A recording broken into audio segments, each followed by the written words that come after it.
Hello बच्चों, कैसे हैं आप सब। आई होप कि आप सब अच्छे होंगे। मैं केमिस्ट्री मेंटोर संदीप जांगीट एग्रोक साइंस क्लासेस के इस यूट्यूब चैनल पे आपका स्वागत करता हूं। यदि आप भी अगर जेड 2026 की तैयारी कर रहे हैं तो आपके लिए ये वीडियो लकी साबित हो सकता है। जी हाँ, आपने थंबनेल को नोटिस किया होगा जिसमें लिखा हुआ है Z 2026 50 important topics for score 100 plus marks in chemistry. यदि बेटा मैंने आपको ये 45 से 50 टॉपिक बता दिए और आपने उन टॉपिक्स को होनेस्टली सीरियसली अगर आपने कवर कर लिए तो आपके 100 प्लस मार्क्स केमिस्ट्री में बनने के पूरे पूरे चांस हैं। जी हाँ बेटा, होता क्या है कि ये बात सही है कि पूरा सिलेबस पढ़ना अच्छी बात है, लेकिन आपने देखा होगा, आपने एनालिसिस किया होगा, टीचर्स ने बताया होगा कि 50% टॉपिक इस प्रकार से होते हैं कि जिसमें से कभी क्वेश्चन आते ही नहीं है और 50% टॉपिक इस प्रकार से होते हैं कि उसमें बार बार क्वेश्चन पूछे जाते हैं। क्या होता है कि आप क्या करते हैं कि कोई भी सिलेबस उठाया, सिलेबस में जो चैप्टर दे रखा है उसको लाइन टू लाइन आप पढ़ना स्टार्ट करते हैं और लाइन टू लाइन आप पढ़ना स्टार्ट करेंगे तो उसमें आप ये नहीं देख सकते कि कौन से टॉपिक से आप ज्यादा, कौन सा टॉपिक है वो ज्यादा आ रहा है या कम आ रहा है। तो इसलिए मैं आपको पूरा स्ट्रेटेजी प्लान बताने के लिए आया हूं। सिलेक्शन उसी का ही होगा, टॉपर वही बनेगा जो स्मार्ट स्टडी करेगा। और स्मार्ट स्टडी के लिए आपको क्या करना है कि कोई भी चैप्टर है उस चैप्टर में जो इंपॉर्टेंट टॉपिक है उसको आपको फोकस करना है, क्योंकि स्मार्ट जो स्टूडेंट होगा, स्मार्ट स्टडी करेगा, वो उन्हीं 50% टॉपिक पे फोकस करेगा जिसमें से बार बार क्वेश्चन आते हैं।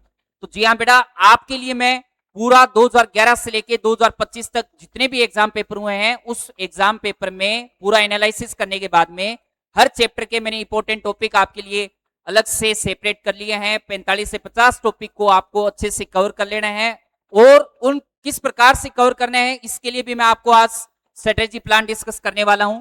तो सबसे पहले अपन देखते हैं कि कौन कौन से चैप्टर है और उसमें कौन से टॉपिक हैं जो आपको बार बार उस पर फोकस करना है, रिवाइज करना है, जिससे अपन 100 प्लस मार्क्स केमिस्ट्री में अपन लेके आ सकते हैं।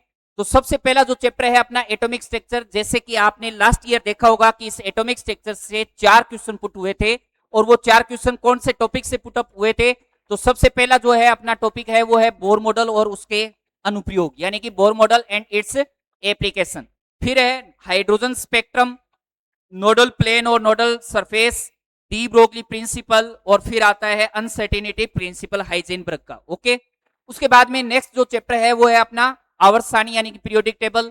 उसमें तत्वों के प्रकार, उसकी विशेषताएं, यानी कि जो भी टाइप ऑफ एलिमेंट है और उस एलिमेंट की क्या क्या विशेषताएं हैं उसके बारे में भी अपन पढ़ेंगे।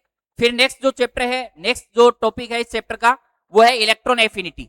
इलेक्ट्रॉन एफिनिटी के बारे में, फिर आयनाइजेशन एनर्जी, इलेक्ट्रॉन नेगेटिविटी। आपने देखा होगा कि बार बार ये क्वेश्चन इलेक्ट्रॉन नेगेटिविटी से बार बार क्वेश्चन पुट हुए हैं, तो आपको इस पे ज्यादा फोकस करना है। फिर नेक्स्ट जो है वो डायगोनल रिलेशनशिप, विकर्ण संबंध के बारे में आपको पढ़ना है। फिर नेक्स्ट जो अपना चैप्टर है वो है अपना केमिकल बॉन्डिंग। केमिकल बॉन्डिंग में कौन कौन से टॉपिक है जिसपे ज्यादा फोकस करना है आपको। तो सबसे पहला है बेटा ऑक्टेट रूल, फिर hybridisation, hydrogen bonding, van der Waals bonding. उसके अलावा एक टॉपिक आपको और देखना है, कौन सा, फाजान्स रूल। ठीक है ना, इस फाजान्स रूल से भी बार बार क्वेश्चन पूछे जाते हैं। फिर आता है नेक्स्ट चैप्टर अपना रेडॉक्स रिएक्शन। रेडॉक्स रिएक्शन में आपको सबसे पहला जो इंपॉर्टेंट पॉइंट है वो आपको ये ध्यान रखना है कि कोई भी कंपाउंड है उसका जो सेंट्रल मेटल एटम है उसकी आपको ऑक्सीडेशन नंबर कैलकुलेट करना आना चाहिए। उसके बाद में अगर आपको कोई भी रिएक्शन दे रखी है उस रिएक्शन में आइडेंटिफाई करना है कि वो रिडॉक्स है, ऑक्सीडेशन है या उसका रिडक्शन हो रहा है। फिर नेक्स्ट जो है उसमें पढ़ेंगे अपन इक्विवेलेंट वेट यानी कि तुल्यांकी भार के बारे में।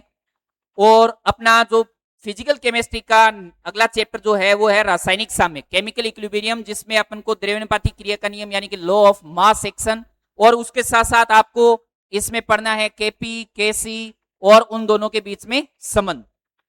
ठीक है, उसके बाद में अपना नेक्स्ट जो चैप्टर है वो है आयनिक साम्य। आयनिक साम्य के अंदर आपको सबसे फर्स्ट ऑफ ऑल आपको इलेक्ट्रोलाइट के बारे में पढ़ना है। इलेक्ट्रोलाइट क्या है, यानी कि जो भी सब्सटेंस है वो कितने टाइप से उसको क्लासिफाई किया गया है। फिर है अम्ल क्षार अवधारणा के बारे में, एसिड बेस कॉन्सेप्ट आपने पढ़ा होगा, आरएनएस कॉन्सेप्ट आपने पढ़ा होगा, ब्रोंस्टेड लोरी कॉन्सेप्ट आपने पढ़ा होगा, लोइस कॉन्सेप्ट, तो उनके बारे में आपको अच्छे से फोकस करना है इस पे।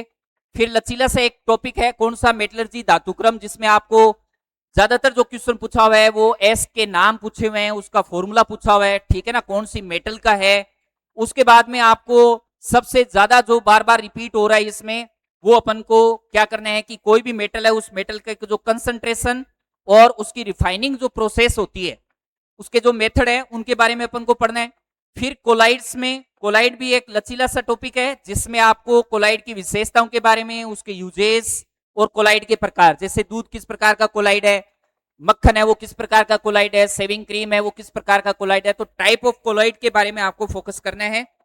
फिर नेक्स्ट जो चैप्टर है वो आता है एस ब्लॉक। एस ब्लॉक बहुत इंपॉर्टेंट चैप्टर है और उस चैप्टर में आपको ज्यादातर जो क्वेश्चन पूछे हुए हैं वो है तत्वों की सामान्य विशेषताएं, रासायनिक अभिक्रियाएं, यौगिक के निर्माण की विधियां और उसके उपयोग, यानी कि जो इसमें इंपॉर्टेंट कंपाउंड है उस इंपॉर्टेंट कंपाउंड में उसका मेथड, फॉर्मेशन का जो मेथड है उसके बारे में अपन को पढ़ना है। फिर आता है बेटा अगला डी ब्लॉक। डी ब्लॉक में आपको फर्स्ट ऑफ ऑल चुंबकीय गुण, यानी कि ये जो चुंबकीय गुण, ऑक्सीकरणांक या सामान्य विशेषताएं जो है, उसके अलावा आपको सबसे पहले इलेक्ट्रॉनिक कॉन्फ़िगरेशन यानी कि इलेक्ट्रॉनिक विन्यास लिखना आना चाहिए डी ब्लॉक के एलिमेंट का। फिर उसमें से आपको अनपेड इलेक्ट्रॉन यानी कि अयुग्मित इलेक्ट्रॉन जो है उसको कैलकुलेट करना आना चाहिए, ठीक है। नेक्स्ट जो अपन पढ़ेंगे वो है पॉलीमर। पॉलीमर में बहुलक की विशेषताएं, एकलक के नाम व उनकी संरचना सूत्र, यानी कि जो ज्यादातर इसमें से क्वेश्चन जो आए हैं बार बार इसका जो क्या रेशियो रहा है कि कोई भी पॉलीमर है उसके मोनोमर का नाम पूछ लेता है, उसकी स्ट्रक्चर पूछ लेता है। नेक्स्ट जो चैप्टर है अपना रासायनिक बलगतिकी। रासायनिक बलगतिकी में अपन को कौन कौन से टॉपिक पढ़ने हैं, जैसे अभिक्रिया के प्रकार, टाइप ऑफ रिएक्शन पढ़नी है कि वो मंद अभिक्रिया है यानी कि स्लो है या मॉडरेट है या बहुत ज्यादा फास्ट है। फिर है कोटि और आणविकता, ऑर्डर और मॉलिक्यूलरिटी पढ़ेंगे। तापमान का क्या प्रभाव पड़ता है, उत्प्रेरक क्या होते हैं, एंजाइम क्या होते हैं, इनकी क्या विशेषताएं हैं, क्या किस प्रकार से ये रिएक्शन को प्रभावित करते हैं, उनके बारे में अपन को पढ़ना है। इस पे ज्यादा फोकस करना है आपको क्योंकि बार बार यही रिपीट हो रहे हैं। उसके बाद में आता है थर्मोडाइनमिक्स। थर्मोडाइनमिक्स में आपको किस पे फोकस करना है, आपके फ्लोट। फ्लोट का मीन क्या है कि फर्स्ट लॉ ऑफ थर्मोडाइनमिक्स, उष्मागतिकी का जो प्रथम नियम है उसके बारे में। फिर एंट्रोपी, फिर पदार्थों के गुणधर्म।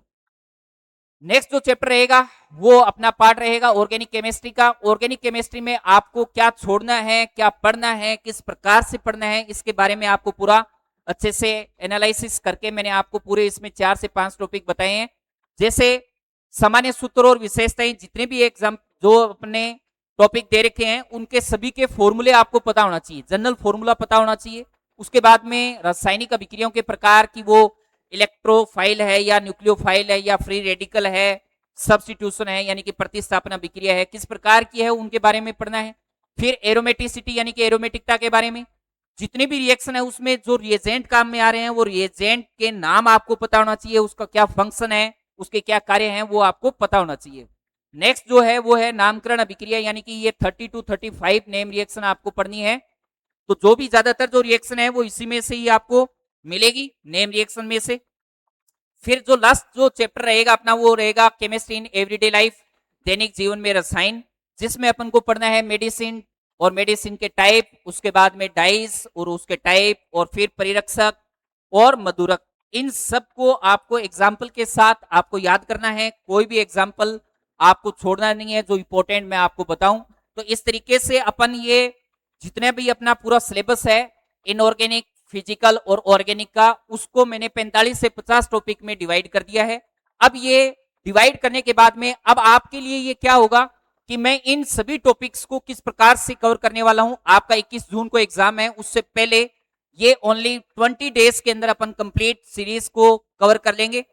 और वो किस प्रकार से करेंगे कि सबसे पहले मैं 20 मिनट में आपको उस चैप्टर का जितने भी जो टॉपिक है उनके बारे में थोड़ा सा आपको रिवाइज करवाऊंगा। थ्योरी का, थ्योरी क्लासेस पढ़ेंगे अपन, उसके बाद में थ्योरी के बाद में अपन एमसीक्यू प्रैक्टिस करेंगे, और फिर last and final upon PYQ series.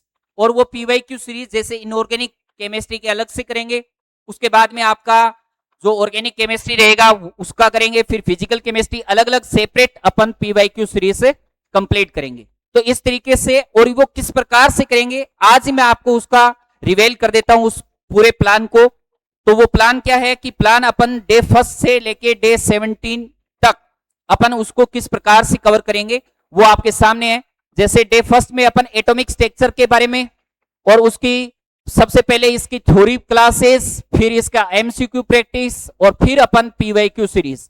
Her chapter का हर डे में आपको 3 वीडियो मिलेंगे, उस 3 वीडियो के अंदर आपको ये तीनों चीजें पढ़नी है।